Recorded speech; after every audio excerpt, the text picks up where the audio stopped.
Today we're taking a look at the iPhone 16e in the black color. We're gonna go ahead and unbox it and talk a little bit about this device because it is quite an interesting one. A little bit of a doozy from Apple, but also at the same time, I think a little bit exciting, especially for people that buy the cheaper devices from Apple, because we haven't gotten an update for the cheap phone in a while, and it does have a lot of updates. So first, let's look and see how this looks. Okay, right off the bat, I gotta say this looks fantastically clean. Oh my goodness gracious, this color, it is so flat, so matte.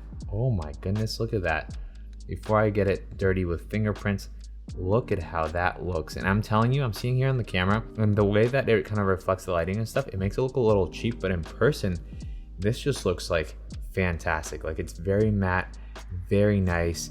I love how clean it is with that single camera lens on there. It looks fantastic. It really is a breath of fresh air after we've gotten, so many camera lenses on the back, or the dual lenses of the 16 and stuff like that. I think this looks just so clean.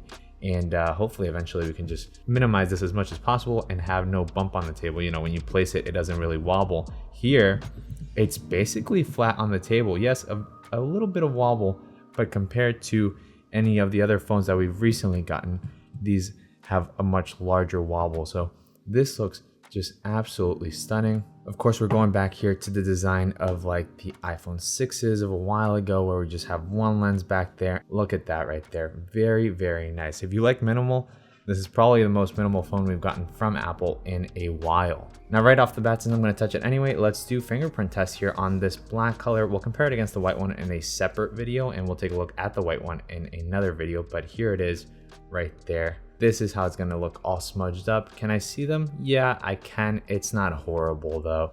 So definitely not like the biggest fingerprint magnet out there. It's not going to look super dirty, but of course you are going to see the smudges. Let's see how well it's going to clean off here. Let's just take the polishing cloth here and just rub it back here, see if it goes back to normal. And yeah, look at that. Basically everything's gone on there. So very easy to clean, a quick wipe, and it's back to new. Now, of course, while we're looking here at the back, why don't we talk about the biggest missing thing here that Apple has not included, and that is MagSafe. You heard that right. If you have any wireless chargers or wallets or anything like that from older devices, look at this. No MagSafe. There's a little magnet that you feel back there, but that's just from the wireless charging. But there is indeed no MagSafe. Let's see how much this sticks on there. Not much there. It is an interesting thing to leave out, especially since kind of like all the recent phones have had this, even the 15 and stuff like that. But thankfully, with today's sponsor, ESR, it doesn't really matter that much because you can always just get a case for it. If you want to keep your iPhone 16e protected, then ESR's got you covered. Here we have their new Halo Lock Tough case for the 16e, which is built with a tough 3-layer design that gives you 7 times the military grade protection, which means it can handle drops up to 23 feet. It's got a solid PC back, a flexible TPE shell, and an inner pour-on lining. And to top it all off, it's basically got the best magnets on the back of the case. And given that the 16e doesn't have MagSafe, it's even more important. At basically 2 times stronger than Apple's magnets with 1500G compared to 700G, it sticks to all your MagSafe accessories like crazy. You can shake this charger right here vigorously, and you can see that the phone just does not come off. I love that about this. All while keeping the buttons covered, the corners guarded, except the screen, which is why you got to put one of their Ultra Fit Armorite screen protectors, which is super easy because it's a 2-step book style application. You just pop your phone in the tray, pull the tab, and boom, you got a dust-free, bubble-free applied screen protector that looks fantastic. And here, when I drop the case with the screen protector, you can see that the iPhone 16e is just completely unscathed and in perfect condition. So make sure to check out ESR's Halo Lock Cyber Tough case and Ultra Fit Armorite screen protector down below in the description. And thanks to ESR for sponsoring this video. Now, given that this is kind of like a budget phone and stuff, it might be someone's first time using these phones or switching from Android to iOS. So I wanted to go through the setup just for this video so you can kind of get that. And if you don't want to see this, obviously just go ahead and skip with the timestamps down below. But the first thing you're going to get is the ability to change your appearance here in case you kind of have bad eyes or you just want to be able to see things. You can go all the way to large. I'm just going to keep it at default for now. If you have another iOS device, you can kind of help quick start this I'm gonna go ahead and connect to my Wi-Fi right here. Now, of course, no home button on this device. We're gonna go ahead and update the software later in case that takes too long. We're gonna set up for ourselves. We of course have Face ID, no Touch ID, no fingerprint sensor from the older SE models. We got the notch at the top. So we don't have the dynamic island that we have on the newer 16 models. As you can see right here, if I pull up my 16 Pro, and in case you've never seen a dynamic island, here it is right there. You can kind of see the difference between the notch and the dynamic island. And this is the size difference between a 16 Pro here and the 16E. Very, very, very similar in size, as you can see right there.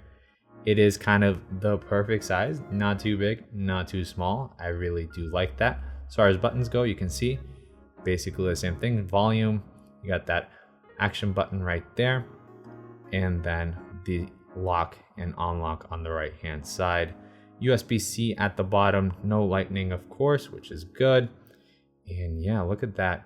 Very similar design, of course, just now that we have the notch. Weight-wise, I would say the 16E feels a little bit lighter here, and it feels a little nicer in the hand. I really always do like the aluminum sides here. I think aluminum is just my preferred material on the sides. It always feels a little bit cooler and nicer to the touch to me than even the titanium here on the 16 Pro. So overall, I really do like the build quality here, and you also don't have the annoying lenses in the back that you kind of touch over and over again. You kind of just skip right over this, and it's just positioned in the perfect place where you can move your finger around and never feel the lens, which is really, really nice. So let's go ahead and set up Face ID. It's gonna be very simple. Look at that. You just position your face in the frame here, move your head in a circle here. There we go. And there you go. You can also set it up with a mask if you would like. We can do that later in settings. It's set up. Let's go ahead and set up a passcode. I prefer 4-digit.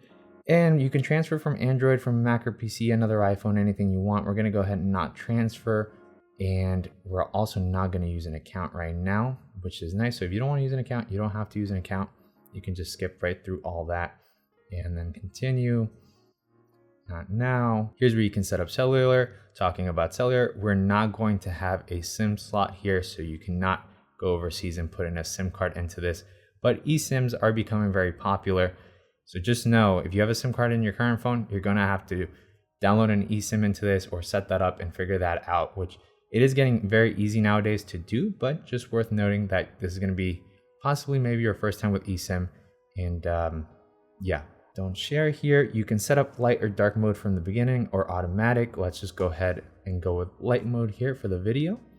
And Apple Intelligence. So let's talk a little bit about Apple Intelligence here. The immediate thing is like, why would you get this phone for, I believe, $600 plus tax if you can get maybe a 15 that has the MagSafe, has a few other features, such as also the dynamic island and ultra wideband. But I think the thing here is that this is a new phone at the end of the day, right? And you're gonna have a lot of carriers doing a lot of different deals for trade-ins and everything, so it might end up being cheaper than even a used 15. The most important thing here is that you're going to get access to current Apple Intelligence and future Apple Intelligence. So if you care about that, if you care about your phone getting smarter with time, then this is probably going to be the phone you want to get, as opposed to even a used one, because the Apple Intelligence is going to be good. And I guess that's a bet you'd be willing to take if you believe that Apple Intelligence is going to be worth it in the long run. Of course, we have the action button here on the left side, which is really nice to see. You can customize it to anything that you want. I usually have it on the flashlight, but you can of course do visual intelligence here, voice memos, Shazam, magnifier. Magnifier I feel like would be pretty popular, especially with like my parents or someone like that. You can just click that button. Here we can select a voice for Siri. Let's go ahead with that. You can set up Siri as well. Emergency SOS, which is nice if you get in a car crash or anything like that. And there we go. This is it right here. I still think the notch looks perfectly fine. It doesn't look too dated or anything like that. I like it. It's not too big up there either. The phone feels very symmetrical, very nice. It feels very nice in the hand, very light. And I can tap and hold this, and now I can use the magnifier to look at whatever I need to look. And that's really nice. And you can change it to anything that you want, but it's nice to have that button there. Here, for example, if we're like looking at a business card or something, you can even click capture right here, and then you can quickly just play around with the zoom and read whatever you need it to read. So nice to have that feature as well on there. Camera, again, you're only going to have one lens here. So let's go into the camera. You are going to have the photographic styles. You can choose a style here, and that's going to just set up how your pictures are going to come out. Usually I kind of go with warm or something like that just to make them look a little more homey. I would say that with the better CPU, RAM, and all these upgrades that you get inside, you are going to get better processing on the photos and the video part. Here we have the button in the top right. Again, you can change here the tone and the warmth of your photos, which is really nice to have. And you got all these settings, everything that you've come to kind of, expect from Apple. And I'm going over these basic settings just because this might be someone's first iPhone. And I think for what just came out here, it is a fantastic first iPhone. You're going to get a battery life that is even better than some of the newer iPhone 16 devices, which is really nice to see. This is a straight to the point iPhone. It just is going to work. No, it's not going to have the latest and greatest in technology, but I feel that most people don't even ever use that. This is still basically half the cost of my 16 Pro. It comes with 128 gigs of storage. I think it's just the perfect little starter device, especially if you can get it with a good trade-in deal or a good carrier deal here in the States. Now, I never got to finish what else was in the box, and honestly, nothing really. It is just going to be a USB-C to USB-C cable here that is braided, so it feels really nice. It's really high quality. You're really gonna like this cable. And then just a little pamphlet, no stickers, nothing like that, no charging cable. And that's gonna do it. That's all you're gonna get in there. But overall, a fantastic little package here. I'm excited to check out the white version of this phone in the next video, because I think I would go with the white one just for the kind of like vibe, but we'll see how it looks, I guess. Look at that right there. That's the 16 Pro versus the 16e. Oh man, it's just, this feels like what an iPhone used to feel like, if that makes sense. Like, it's just simple, straight to the point. I've personally not been a fan of these titanium sides. I don't like how the phone feels in the hand. I always basically put a case on it for the feel. It feels better with a case. This one feels so nice without a case, actually. Like, it just feels really good in the hand and premium.